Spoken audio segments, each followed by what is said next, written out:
Hello, everyone, and welcome to another episode of From Tip to Tail. This podcast is brought to you by Cuddly. Cuddly is the only dedicated crowdfunding platform built specifically for animal welfare organizations worldwide. My name is Bridget.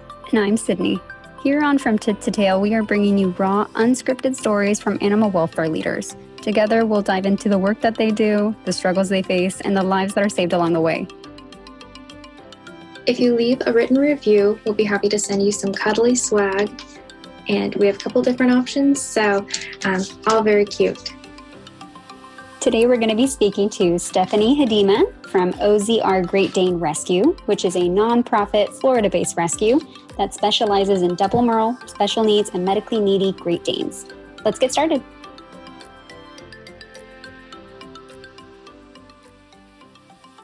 Hey Stephanie, how are you? Hi, thank you guys for having me. I'm doing really well. Thank you for asking. How are you guys? Good. Pretty good. Yeah, Good. Surviving at least. Right. In a really thriving, I guess we'll say.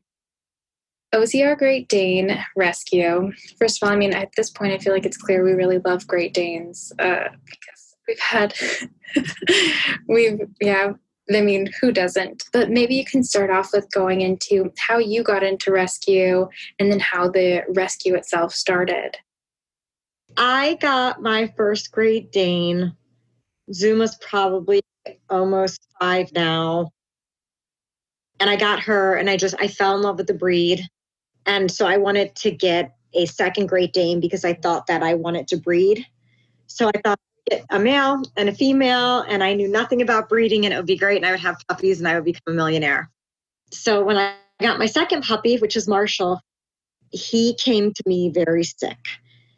And when I went to pick him up, he was all skin and bones, and I couldn't leave him there. I knew I was getting myself into a sticky situation, taking him with a lot of vet bills, but I couldn't leave him because I felt so bad for him. He's just one of the most beautiful dogs I've ever seen. So I picked him up, and the first week I had him, he started vomiting baby pacifiers. And yeah, so at first I thought, well, I have little kids. We had just moved to a new house. None of our kids have pacifiers anymore. But I thought, maybe one got stuck in the couch or something, and he found this one random pacifier that made it an hour away from our old house. And so he threw up, and I took him to the ER, and I got insurance on him at that point. And I took him to the ER, and they didn't see anything in his stomach. And so just gas patterns. And so I was like, okay, so I took him home, and a week later he started throwing up and refusing to eat again. And I took him to a different ER, different doctor, and they did x-rays. They didn't see anything, but the doctor palpated his abdomen, and she found a round shape. And I thought that, and I was like, oh my God, that's a pacifier. So he had to have surgery. And when they opened him up, they found 4 pacifiers in there. I don't know if you ladies have kids, but they're those blue nub pacifiers that you get from the hospital that they give you, that you can stick your little finger in and the baby can kind of suck on your finger.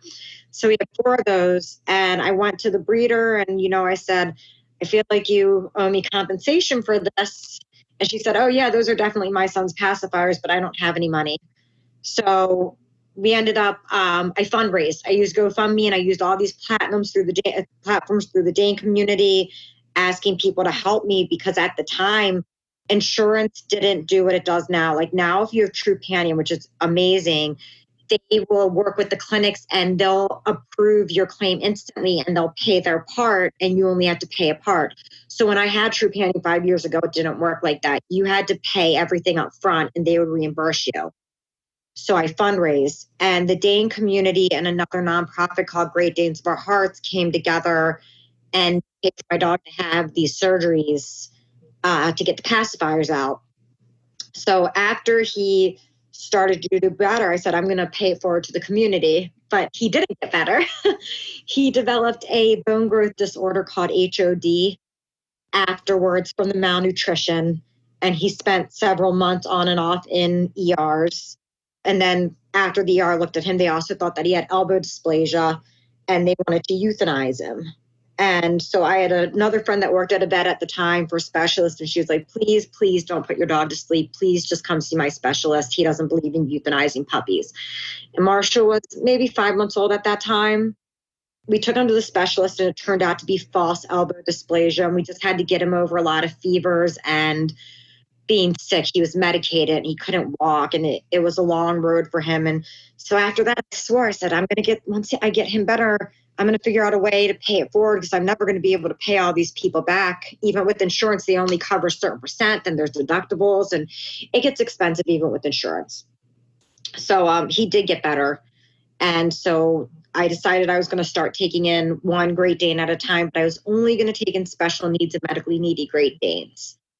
One Great Dane at a time just turned into rescuing a whole bunch of Great Danes. I just had a passion for it because there's a lot of very poorly bred Great Danes. We have something in the Great Dane gene pool called a double merle, and it's when two spotted dogs have puppies. They create puppies that are white or merlequin, and because of the bleaching of those genes, it causes well, they're not really genetic, but it causes genetic defects that make them deaf and blind from lack of pigmentation. And so I got really into that, into genes and learning about them and saving deaf and blind Great Danes and giving them a chance, because a lot of people adopt them. They don't understand. They're really cute little puppies, but they grow up really quick. So you have a 6-month-old huge puppy that just is barreling over children and can't hear and doesn't understand anything. And then they end up getting dumped because they become reactive because they're not handled well. Our mission really is to place these dogs in homes that can deal with them from puppies and on. And then my biggest passion is medically needy. I love the special needs and the double merles, but I love rescuing a medically needy dog that everybody says can't be saved. Just seeing a dog recover from a terrible situation, or, being able to raise the money, no matter how much it is, to pay for a ridiculous surgery, meaning that dog, that's 1-year-old, can live another 8 years of its life happy is worth every moment. So, and then Marshall today is still not healthy. He now has IBD, which is basically doggy Crohn's. I have Crohn's, so I feel like he's my spirit animal. He costs me about $2,000 to $5,000 a year in medical testing and medications and all that stuff. But I work at a vet now, so I've cut back on those expenses quite a bit unless I need to see the specialist. So yeah, I mean, my love for rescuing Great Danes grew into just a love of vet med, and now I'm a vet tech, and I live and breathe everything that has to do with helping animals, really. It's amazing. And I mean, it's such a testament to getting a second opinion. I feel like the amount of second opinions you needed and the drastic differences that you got from everyone. Given like one will say you need to euthanize this dog and the other is like, actually, you're totally going to be okay. Well, and the funny thing is it wasn't just one. So the very first specialist office that I took him to was recommended to me, and they had a board of specialists. And all 4 of those specialists told me that my dog needed to be put to sleep and there was nothing that we could do for him. And I'm that type of person. I'm like, there is a price for everything. Somebody can fix my animal if I can come up with money. I'll tell you, in rescue, I found that is not completely true. My dog is a success story, but not everything is fixable. It's unfortunate. But I found that about 98% of things are fixable. So.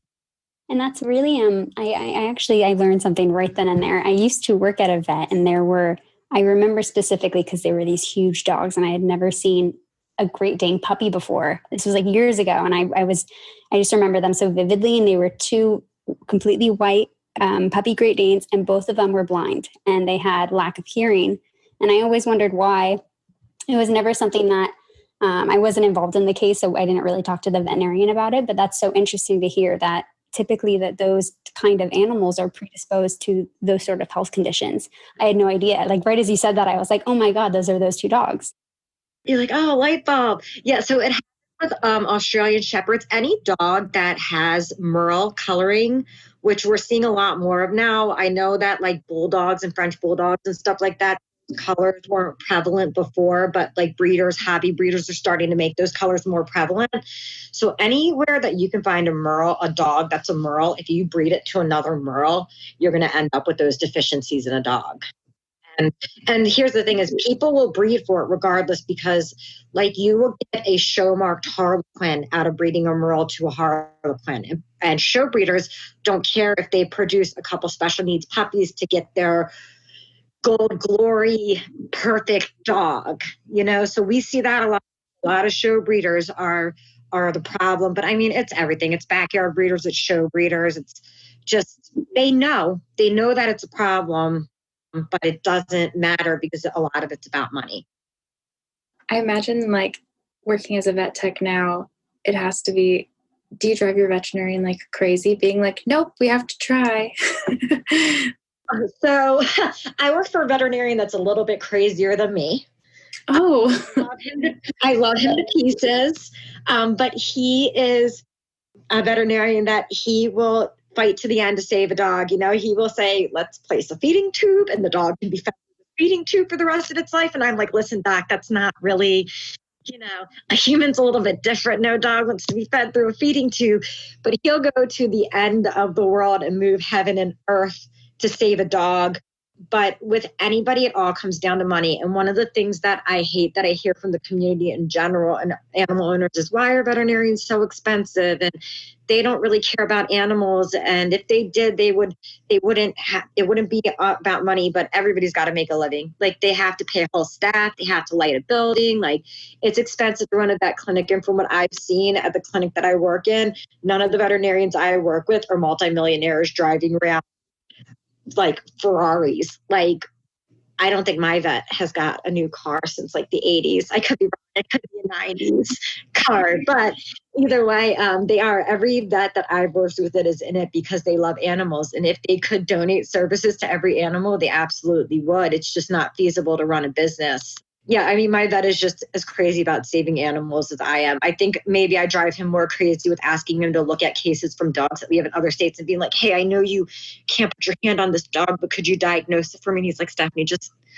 stop asking me to diagnose dogs I've never seen. So. Wow. So how has it been working in a vet office right now then during COVID? So we're on curbside and it's been a little bit crazy. We're doing a good job, but we really had to rework how everything works because we have somebody who goes outside and picks up the dogs. Like we all have to wear masks. We have to be very good about hygiene and washing our hands, which you should always be good about. That's neither here nor there, but not everybody is. Clients are getting a lot more frustrated because they're waiting a longer period of time and they're not with their dog. And they may not be waiting a longer period of time, but because they're not there and they have to sit in their cars, it probably stays longer. And in my head, all sitting in their cars, like not listening to any music or talking on their phones. They're just sitting there huffing and puffing and thinking, when's my dog going to come out? So it's harder for that. And, we have people who work at the clinic, like I have an autoimmune disorder. Like we have people who are more fragile at the clinic that we have to protect as a community. And so we can't allow clients. And because of that, it's for the safety of everybody, but not everybody understands that. With that being said, I live in Florida, which is the mecca of masks are government's way of controlling the population. And I am not a believer in that. I think that masks are there to protect us, but we have that clientele that has that belief structure, not just clientele, but, just people in general that have that belief structure, and that makes it a little bit harder because they're just angry in general already. So. I imagine that must be so scary for you too. You're just like, you're putting me at risk, like specifically me. Yeah. And I have kids, that I come home to, and, it's, I mean, you can't live your life in fear. I never stopped working. I went to work every day through it when other people didn't. And, because I love my job and I love animals. And honestly, I love being away from my kids. You're like, that's my break. Yeah, it is. I get to talk to adults. Part of the reason that I started the rescue, actually, I was in nursing school, and the reason I got my first Great Dane, I was in nursing school, and I had to stop going to nursing school for personal reasons, and I needed something to do because I felt like I had no purpose. Like I've always been a hard worker. I've always been a busybody, and I was just staying at home with my kids, and I was going nuts. So I got my first dog. And then when I decided to start the rescue, that gave me a sense of community. I built a strong community of friends and followers and supporters and people who had the same interests as me. And I needed that community at the time because I am not cut out to be a stay-at-home mom. And some moms are, and they are wonderful at it, and God bless them. That it was just not for me. So, and I love my boys, but So when you started the rescue, it sounds like it was just you. As of today, how big would you say that the organization has gotten? Well, when I started, it was me, a good friend, Kyla, who had helped me save Marshall. She made a donation to Marshall to help him. And it was a large donation, and I had never met her before. And I messaged her and I said, I think that you meant to send $7 and you sent a bunch of zeros behind that. And she was like, no, that wasn't a mistake. And so I wanted to start the rescue. I was like, I don't even know who I'd have as directors because I have no friends. And she was like, I'll be a director for you. And so it was me and one other director that started the rescue. Kyla's still with me. The other director is not. Now we have a group of 5 directors. We have another 3 volunteers that we're foster based. So we do almost everything through Facebook. It's pretty crazy. Like we use Facebook chats for interviews. We do all of our networking on Facebook, Instagram, Twitter, stuff like that. So, I mean, we have a small base of volunteers, but we have a wide base of fosters, and we have dogs adopted out all over the U.S. So we're not limited to Florida. We adopt dogs everywhere, and that's really where our biggest need is fosters. Everybody always wants to volunteer, but the biggest thing is having places to put dogs because we don't have a kennel style facility, and we try to stay away from that because we don't want dogs to have to be in brick and mortar enclosures. I mean, we do take dogs in, and we do, like at my clinic, if I don't have anywhere to put a dog, I'll board a dog at my clinic. But they deteriorate quickly being in a clinic setting. And our kennel techs are amazing at my work. Like they take the dogs out all the time. They play with them. Like they're awesome, but it doesn't matter because it's not like being in somebody's house and being on a couch. I mean, eventually we would like to have some sort of kennel set up so that we can at least have somewhere to house dogs till they go to foster so that we don't have to turn any dogs down. But we try as much as possible to place all dogs in foster homes when we can. Yeah, I know we've talked about in the past how and it was a total shock to me when I first found out that larger dogs do so poorly in shelter settings. I never thought that size matters in that way. Because I mean, I guess so many of these maybe smaller dogs, you'll take them out and give them an hour to a week or something and they're bouncing back. But the larger dogs, physically and mentally, emotionally, it takes a huge toll on them. Yeah, Great Danes are really sensitive dogs. People describe them as gentle giants, and I'm not saying that they're not, but a lot of that has to do with how they're raised. They are just nonstop until they're 2. They're 100 to 180 pounds of bull and china shop till they're 2. They start to calm down around 3. If they do, and we have come across aggressive ones. We have come across ones that have not been raised well or have not been bred well or have been abused. And they can be gentle giants, but I think all breeds can have good dogs. I've met terrible retrievers, and I think golden retrievers are a great breed. Whenever I see them at work, I'm like, yes, this is going to be an easy dog. But there's bad apples, and there's not all Great Danes are gentle giants, especially not for the first 2 years. I mean, my dog ate through my drywall. Oh, I've been there. Oh, yeah. Marshall he would eat the drywall, and you would catch him, and he would look at you, and then he'd look at the wall, and he'd start licking it. And I'd be like, you're not licking it. You ate a hole in it. You can't fake it out when there's a hole there. That makes me feel so much better. I don't know if I think we've talked about it before, but my little dog, my little beagle, I don't know if you can probably see it in our little video chat, but he actually has chewed through my drywall quite a few times, and actually chewed through like a wooden door at one point when he was like so anxious and trying to like get to me. So I've been there. That makes me feel better that other dogs do that. Yeah, you're not a bad pet parent. It's not your fault. Yeah, no, mine went through it as puppies. Yeah, go ahead. I'm sorry. No, I was just gonna ask about some of the medical cases that you take in. I mean, with so many, and it sounds like so many like across the country, is there one story that's really stuck out to you? I mean, there's quite a few. Right now we have a little dog that has a deformed foot. She basically has half a leg. She's going to be the third dog that we've bought for. We have a Great Dane that I whelped a litter in rescue. She came to us pregnant, and one of her puppies was born without a foot, and we bought that dog a prosthetic. The story that sticks out to me the most of medically needy is one that we couldn't save.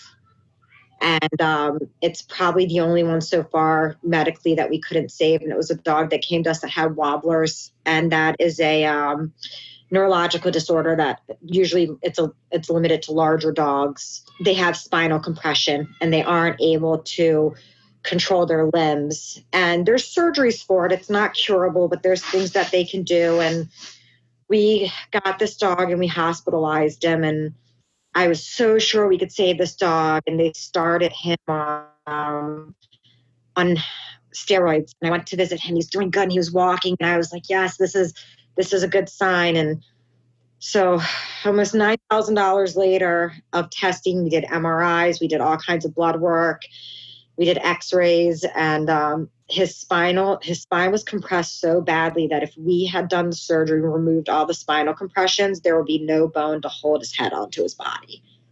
And he was only a year old, and we had to make the decision to put him down. And I think it's one of the hardest things in rescue. Saving him and seeing him abused and hurt and starved is hard, but knowing that you can't fix them and having to make the decision to euthanize them is 10 times harder, because you don't want to give up. Like, you want to find that doctor that's willing to do this amazing, innovative surgery that nobody's tried before. And it doesn't matter how much it costs. And, I think to myself, well, in humans, if they had this problem, they'd just stick a metal pole right in there and fix that. Dogs are not humans, and things are different, and recoveries are different. And so that's a story that sticks out to me the most. But I mean, we've had a lot of awesome medically needy dogs. Our very first pregnant dog that we had in rescue had an obstruction, and she had to have surgery while she was pregnant. And I remember them telling us that most likely the puppies wouldn't live. And we whelped a litter of 11 puppies a week later. Every single puppy lived and was healthy, and mom would be healthy. And we had discussed aborting the litter to save the mom, because it was the right thing to do. But the specialist that we took her to, we went to a fertility specialist for her, said that aborting the puppies would put her life more at risk than removing the obstruction and her whelping. And she had a beautiful litter of puppies. It was my first experience ever whelping puppies, and it was just it was awesome. So, but yeah, I mean, we've had a lot of medically needy cases. We've taken a lot of deaf and blind and special needs Danes. So they're all special. You must have such amazing fosters too. I mean, to think about like medical, like, I feel like it takes such a special person to be like, I'm going to care for this medical needs animal. And like, of course it's wonderful when you have an adopter do that, and they're like, forever, I'm going to do this. But like, to know, like, I'm going to hold on to you as long as it takes for you to find your family, and I'm going to change your diaper, and I'm going to do everything there. And then I'm going to give you away at the end. You must have some really wonderful fosters. We're lucky. We have certain fosters that we know that we can use for behavioral dogs that we on occasion take bite cases. We're limited on that. It depends on why the dog has bit. If it is just a dog that is trying to destroy people left and right, that's a little bit different. If it is a dog that a child has stepped on its tail or has constantly been badgering it and the dog defended itself, that's a dog that will take, or the dog has been abused and that's why it's acting out. It just depends on the situation. But we have fosters that we know can rehabilitate any dog that we give up. And then we have medical fosters. When we first started the rescue, I fostered every dog that came through. There's a time I had like 6 or 7 puppies at my house at one time, all eating my walls and my couches. I'm surprised my husband hasn't divorced me. He's like, they say behind every good man, there's a good woman. But I would say in this case, behind every good woman, there's a good man. And my husband has dealt with so much of my crap. Like, he didn't even want a dog when we got our first dog. He's a cat person. He loves the dogs. He does. He absolutely adores the dogs, but like, he would be fine with having no animals and just kids, because like, to him, it's just like an extra thing that we have to do. You know, like, he loves them, but he also he tells me every time I get a pet, he goes, it's an investment in sadness. In 5 to 8 years, I'm going to be putting this animal down and I'm going to have loved it so much and I'm going to have to say goodbye to it. And my husband's got all the feels when it comes to furry creatures. But yeah, I mean, we fostered all of them, and I fostered a lot of the medically needy ones. Now we foster out. I don't foster dogs very often anymore. The last one I fostered was a dog named Indy that was on the run in Alabama for a very long time, and he wouldn't let anybody get near him. And we had to drive up and we had to muzzle him and bring him back, and we had to earn his trust. And then he bloated while I had him. His stomach twisted and he had to have an emergency surgery. We weren't sure he'd survive the drive back to Florida because he was so emaciated, but he did, and he's a good dog. I mean, he's got his quirks with his foster. He's kind of like in a permanent foster situation, and he's got his quirks where he doesn't want to be bothered sometimes, and he doesn't want certain people approaching his foster. But I feel like with all dogs, if you know how to read them and you know what bothers them, you can prevent them from acting out or being put in situations that would cause animal control to come and take them. So. Definitely. I know that's something that I think we've talked about before. And like, it is so interesting, like the body language that you can read from your animals and like how your interpretation of it will impact their lives. And I feel like, frankly, if I were a dog, I'd have like all the quirks. Like, it would be ridiculous. But so it's like, I totally empathize for those animals, because you can't sit down and be like, no, you're never going to be in a bad situation again. It takes a little time, and who knows if everyone fully comes around after a traumatic experience. I mean, I tell you, some of these dogs go through things that I think, like, people are like, I can't believe that dog bit somebody. And I'm like, if somebody put me through that, I would bite them too. Like, I would. So, you know, that person's like, that dog didn't maul them, let alone bite them. And with the Great Dane, I mean, that's a dog that if it wants to hurt you, it's going to hurt you. It's not like a Chihuahua that it's like, oh, look, it's cute, the Chihuahua bit me. Like, if a Great Dane is, you can tell the difference between a warning bite with a Great Dane where they put their mouth on you and you get a couple of teeth in you, as opposed to like they could crush your whole wrist, you know? So, you know, big dogs like that, if they want to hurt you, they're going to hurt you. And I think that's why in the past we've talked about how like important it is to socialize them really early, to train them, because it's a very big dog. So when they get older, I mean, or even I guess when they're puppies, they're still quite large. You know, if they're not trained, if they're not socialized, if they do have aggressive behaviors, they can do some damage. Yeah, so we actually have a training clause in our adoption contract. We require people to complete puppy classes, and we prefer for them to do group classes so that they have to be exposed to other dogs and other people. And we stress socialization so much with dogs this size. Not dog parks. I'm not a fan of dog parks, because I feel like just because everybody knows that your dog is friendly, everybody thinks they have the best dog in the world. That's what it is. Everybody thinks their dog is so friendly and so amazing. And I'm going to tell you wrong, because my dog is the best dog. But everybody else thinks that they have the best dog. And And so they take them to the dog parks and then they can't control them. Like they have no training. And so like, just because your dog is freaking awesome doesn't mean that it's not going to get attacked by another dog. And dogs, I think, are no different than people in the sense that some dogs just don't like other dogs. Like just because they're great with every other dog they meet doesn't mean that they're going to like this one stupid little Pomeranian at the park that keeps on biting their ankles. So yeah, I mean, we stress socialization, not dog parks particularly, but taking your dog out, having a lot of people like taking treats with you and asking people to give your dog treats and asking people to pet your dogs and letting the dogs come to them and stuff like that to foster that good socialization and well-tempered dog. I mean, I think to a degree, some of temperament does come with breeding, and sometimes there's some things that you can't help. But I think for the most part, you can. It's nurture over nature in that situation. Definitely. And I know you hinted at it a little bit, but what is, so you said that you adopt out all over. What does your adoption process look like? And for someone, because I know, like for me, like I live in a little apartment and in my head, I'm like, I can't get a big dog. And that's just like, also just my personal choice of like, I would feel bad. But I know there are people who live in a little apartment, but they have a big yard. And so what are your requirements for your adopters? So we have an adoption application. We charge a $25 processing fee.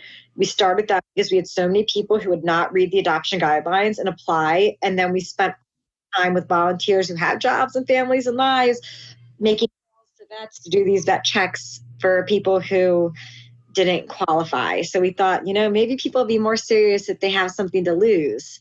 We do a vet check. We're very stringent on that. Dogs have to be up to date on heartworm medication and vaccines, and that has to go back for at least 2 years of the dog. We call references. We call 3 references. We either do home checks with video messaging or we'll go out to the house to see the home. It depends on how far away they are. Sometimes we have volunteers who can do it. We are not a rescue that requires a fence. A lot of them do. What I found is my perfect little angel medical dog over there, Marshall, is a fence jumper and digger. We've had to cement the whole perimeter of our yard around our fence to keep him in and throw cinder blocks when he digs around the cement to keep him from digging out. And before that, he was jumping the fence all the time. And so it's really my belief that fences don't make good dogs. All they do is give people reason not to walk their dogs. I think fences are great, but I still think you need to stand outside with your dog. I mean, your dog, Zuma, she's awesome. She'd never jump a fence, but she's a little overweight. And I don't think she run over a fence, even if she wanted to. We require, if people don't have a fence, to at least have a vet history where their dog has not been hit by any kind of car or run astray or anything like that. If we do allow people in apartments to adopt, we need a copy of their lease and a letter from their landlord stating that they can have a dog that size.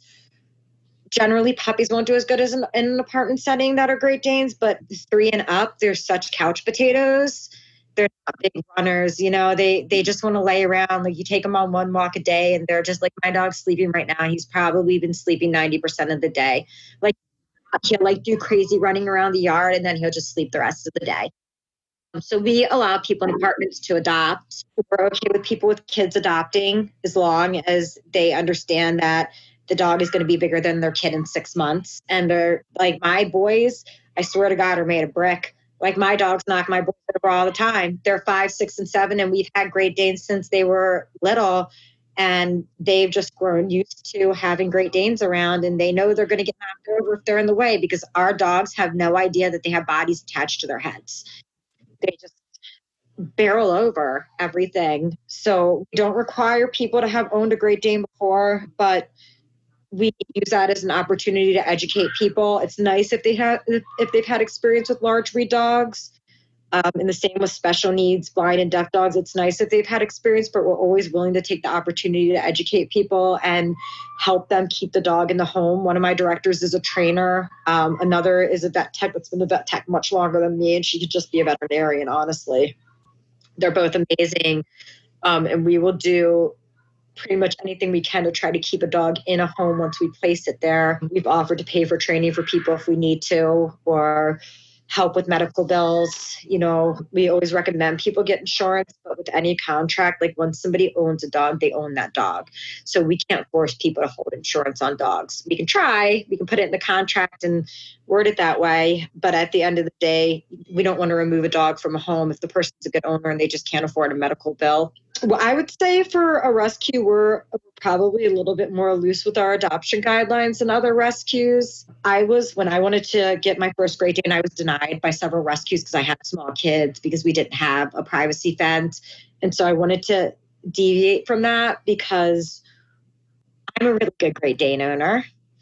So I don't see why other people can't be, as long as they love the dog and they're willing to provide for it and do the training and do the work. So a lot of it is as long as they have a really good vet check and really good references, a lot of it is the feeling that we get about the person too. Really good feeling about them. And sometimes you just feel like people are off. We also do a background check. If you have any criminal background with animals, that's like a solid no. Yeah, I mean, you don't sound terribly lenient, but like probably like just the right amount. I know like the industry too, I've been hearing more and more as everyone's going more towards open adoptions. It's like, give them a chance as long as you find the right match kind of a situation. Of course, maybe don't just go willy-nilly, but I mean, there's so many dogs that need homes that it's you're going to turn down the right person sometimes for the wrong reasons. Like we've had people who their dog is not on heartworm prevention and their vet has never stressed it to them, and that's an opportunity to educate. And so we put other things in the contract, like we'll make our contracts go like, if your dog isn't on heartworm now for the first year or 2 years, you have to provide proof of heartworm medication every 6 months. When you purchase after the first 2 years, you can provide it yearly. But that way we can see that they're keeping up to date on it. We do require vet records every year, but at the point that we're at now where we've adopted out 600-700 dogs, it is incredibly hard to chase down every single person that we've adopted a dog to get vet records every year. We have girls that like their specific job is to go through records and our shelter manager and just get updates on dogs and get updates on dogs. And people are good about updating when we ask them to, but we can't chase down every single adopter every 6 months for vaccines and when we started, we could, man, we were on top of it every week. We were like, how's the dog doing? When you start to adopt out that many dogs in that large of a volume, it becomes harder. And you're thankful for the updates that you do get and the people who are continuing to support you and let you know how their dog is doing. And that's a lot of people, but not everybody. God, if you told me I had to turn in my dog's records every year, I would tell you were crazy. And I work at a vet. Like, it's really easy for me to email my dog records wherever they need to go. And I still don't have a file for my dogs. I'm just like, well, I'll go to work and I'll print out what I need. And not everybody has that luxury. So, but yeah, I mean, we will always take the opportunity if it's something that we feel like they would still be a good owner, but it's just like this one thing is holding us back, to educate them and try to teach them to be a better dog owner, even though they didn't know that they weren't doing the best that they could. Definitely. And I mean, I feel like all of us is like, I mean, human beings, but like pet parents specifically, like we're all learning more every day. There's more information coming out every day. So it's like, I know I started out in with obviously zero knowledge. And even like my first dog was from like a breeder, and like I would never do that now. But I didn't know any different then. It was pet store, breeder. Where else would you even go in my head? I mean, granted, I was young, I was a kid, but it was my family dog. So yeah, no, I mean, I like that mentality around it too. It's like, hey, do you not give them heartworm on principle, or is it because you don't know? Yeah, I mean, I'm, if somebody's just, I don't do heartworm medication because it's poison and I don't vaccinate my dogs either. I'm like, you should probably vaccinate your children too when you go to update your dog's vaccinations. I am big on vaccines for all living things. So that's definitely a no for us. Like if somebody's just like, I'm not vaccinating my dog and there's nothing you can do about it and they will be fine if I put lavender essential oil on them. That is something Right. That is something we cannot get past. Like you either you gotta do the vaccines and the vetting and the heartworm protection. I can get over not using flea medication, but vaccines and heartworm protection we've treated quite a few heartworm positive dogs, more than quite a few. And you can prevent it for $50 for 6 months, or you can pay $2,000 and possibly have your dog die during treatment. So, to me, it's a no-brainer to prevent it, especially down here in Florida. Like mosquitoes are around all year here. Definitely. Well, so you've been doing rescue for a little bit here, and it sounds like you're starting down like a medical path. Do you have any like long-term goals for the rescue itself? It's funny because when I started the rescue, I didn't really have any goals besides just like helping dogs. That was my real goal was just, I wanted to help dogs. I wanted to help dogs and I wanted to help people. People helped me, and I saw owners struggling that needed help, and seeing dogs happy after we adopted them out was like a really amazing experience. And to date, I wouldn't say that I have any other goal. Like all I want to do is help dogs. I want to help them complete families, because when you're helping these dogs, you're helping people too. Like you're not just helping that dog, like you've helped somebody's heart grow, and have another family member. And it's a beautiful thing to see. I'd like to obviously continue with medically needy and special needs dogs. And when we close intakes, we'll always close them to healthy dogs that other rescues are jumping up and down to take for adoption fees. We will never turn down a special needs dog, no matter how much money it costs. I just put it on credit cards and pray to God that we will raise money to pay my credit cards back. And that's how the rescue started on our credit cards. And we just kept going on donations. And, there's always a revolving balance on credit cards to help save dogs. And then at night, I just pray that we raise the money to not make me go bankrupt. So, but once you start, I think you just don't know how to stop, because people are dependent on you. Even if you stop taking in the dogs, you have to think about all these dogs that I've adopted out. I've made promises to these owners that if they couldn't keep these dogs, that these dogs could come back to me and I would find new homes for them. And so every dog that I've adopted out dies, I'm kind of stuck in this situation, which is never, because I keep taking dogs in. I think that's a beautiful goal. That's all you can hope for, right? Is like to keep doing what you're doing, transform lives, unite families. And I feel like your story is like, I feel like we've heard like before too, of like so many people who are like, I don't know, we're going to figure out the funding later. And in the meantime, people, which I feel like is a good place to be, like to figure out the funding later and just focus on the animals. I think that's a good priority. I'll tell you why it's a good strategy is because you're not just figuring out the funding, but you're building credit at the same time. Put it on a credit card, you pay it off as quickly as you can with donations that you get for that specific need.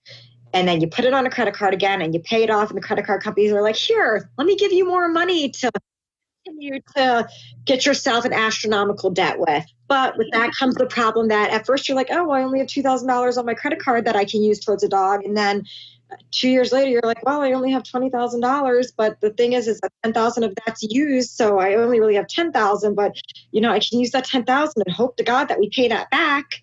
But at the same time, you're building credit, and that's never a bad thing for anybody. But it's still a tough situation because there's always that worry. Like there's times when we stop intakes because I'm like, I have no money left. Like there's nothing. Like we have to fundraise, and we have to explain to people that we have to fundraise because we have to pay credit cards off because we didn't raise enough funds for this dog because, everybody wants to help the puppy that has no leg, but nobody cares about the dog that needs heartworm treatment because it's such a typical thing for dogs to need. People are not quick to donate. And with Great Danes, it's $2,000 treatment. And so, that's hard to raise. There's some things people see, some dogs that are starving and they will just open their wallets and their hearts to those dogs. But then if there's a dog that broke its leg, but it's 7 years old and a surgery will help it, people are less likely to donate to stuff like that. They want to see that cute puppy And that dog that has been starved and is just that charity case. And so the other dogs that need routine spay, a spay on a Great Dane is expensive. A neuter on a Great Dane, I mean, that's a large dog. It takes a lot of anesthesia and it takes more staff and man hours, and it's expensive to spay and neuter those dogs. And not everybody wants to donate to a spay or neuter because it doesn't feel like you're a part of something really special if you're just helping neuter a dog, And I wish people didn't feel that way because it is special. You're helping prevent more stray dogs from running on the road. But it's not the same. It's not the same as when you rescue a dog and you can see every bone in its body and everybody's like, wait, how do I donate to that dog specifically? And I only want my funds used for that dog. And, so it's interesting. It's interesting to see how the community works in rescue in general. There's some people who every week we do a $2 Tuesday thing. And like every Tuesday, we're like, hey, everybody in the community, if you donate $2, we have 10,000 people in our face group. If everybody donated $2, we'd have $20,000. And everybody doesn't always donate $2. But we, of course, have people that every week donate $2 to $50 just to help out the dogs that we need unrestricted funds for, so that, if a dog comes in and we need to get something done quick, we can do that. Or we need to buy a box of heartworm medication or whatever the case is. But you really see new donors come out of the woodwork for dogs that are very medically needy. Definitely. And I think the hope is with more education. I know for myself, I would never assume that a dog could die of heartworm, but then you see like these images of heartworm, like ravaged dog, and you're just like, oh, and one pill could have prevented that. That's incredible. And that's ridiculous. So like those, even like invisible illnesses, I'm sure are going to be more come to the forefront, and people are going to be educated a little bit more. And I know for myself, I'm like, it may not feel like you're transforming like this little like three-legged dog or something, but my gosh, you're saving a dog's life. Yeah, and it's painful to put them through heartworm medication. The injections are painful. It takes a lot out of them, and long-term effects, even after you cure them of heartworm, they're going to have heart problems when they're older. God, $50 for 6 months of a medication is just, as humans, we could only ask for that. If you're diabetic, you're paying a lot more than that for insulin. But I will say, I think that we take better care of our dogs and our rescue than we do ourselves, because I don't remember the last time I went to a doctor. But all my dogs are up to date on their shots and get their heartworm medication every month. You're like a little supplement. I know I think about that sometimes with our animals. I'm like, you get so many little supplements, and like I barely remember a multivitamin every day. Right, I'm like, let me go eat my McDonald's because I'm in a rush. My dog's eating like, eating gourmet food, and But we're always, rescue. You're always learning and you're always growing. It's hard. You see a lot of things and you try to get it right. And God, we changed our contracts so many times because you're always going to do stuff. There's always something that you think a person wouldn't do. And then when people are like, well, why does the microchip have to be in the rescue's name? And you're like, because one person ruined it for everybody else. That's so true. Well, we have a couple of like lighthearted questions. I don't know what we're calling them at this point, but just something sweet about your personal pet. So if your dog was president, what would be the first thing they did? They would probably distribute treats to all the dogs in the world. Yeah, my dogs are good sharers. They've been forced to grow up in packs and have dogs come in and out of our house all the time. So they're good sharing dogs. My dog Zuma, maybe not. She can be a little bit of a hoarder. I got to get on her every once in a while. Well, so what is one trick your dog taught you? One trick my dog taught? Oh, how to chase him. Yeah. Every time he escapes the fence. Yeah. That sounds like, can you imagine being on the other side of that fence and you just see a Great Dane just jump over? That sounds kind of glorious. I know, like, dangerous, but... Oh, everybody in the neighborhood knows my dog. Like, they bring him back. He learned recently, so we changed the door handles on our doors. Like, we went from, like, like the turn doorknob to, like, the handles, the ones that you push. Why I didn't think about this, but like my dog is tall enough to push a door handle. And so I was at work the other day and my neighbor called me and he was like, hey, he was like, do you have a minute to talk? And he's like, never mind. It doesn't matter if you have a minute. It's important. And I was like, okay. And he's like, your dog's gotten out 3 times and we can't figure out how. And I was like, what do you mean? So I asked my boss, I'm like, can I leave work? Like, I got to go home. And I work at a vet clinic. So of course I can leave work if my dog's escaping my house. And I'm like, there must be a window broken in my house. He was using the front door handle, opening the front door and going. And my neighbor kept on putting him back in the house and closing the door, locking it, and he would just let himself out again. But yeah, but here's another trick he taught me. He taught me to use my deadbolt. Okay, so if you had to pick one life motto, what would it be? One life motto. Treat other things how you'd want to be treated. Not just limited to people. Limited to everything, dogs, cats, your car, anything. Just treat things how you want to be treated. My husband's an avid gardener, and he would say the same about plants. So he grows everything. So I would say, yeah, everything in our lives is one of those treat it how you'd want to be treated. Except maybe our cat. Our cat's kind of a jerk. But Well, Stephanie, thank you so much for chatting with us today. I feel like you had so many wonderful things to say. And I feel like, yeah, what you're doing is so great. It's just so amazing and to come full circle too, from being like, I want to be a breeder to I'm a vet tech. Like that's such a wild transformation too. yeah, if you told me 10 years ago that I would be running a dog rescue, I probably would have told you were crazy. So. But life picks for you. You don't always pick yourself. Absolutely. Well, thanks again. It was so great talking to Stephanie today about everything from the medical care that our animals need to training and how it impacts the community around us. We love her so much. She's been a part of Cuddly for a really long time. So if you want to learn a little bit more about her, you can check our show notes or check out the articles section on cuddly.com. Remember, if you go ahead and leave a written review today, we'd be happy to send you some Cuddly swag. We do have a few shirts, a few different options that we'd love to send to you. So go ahead and do that.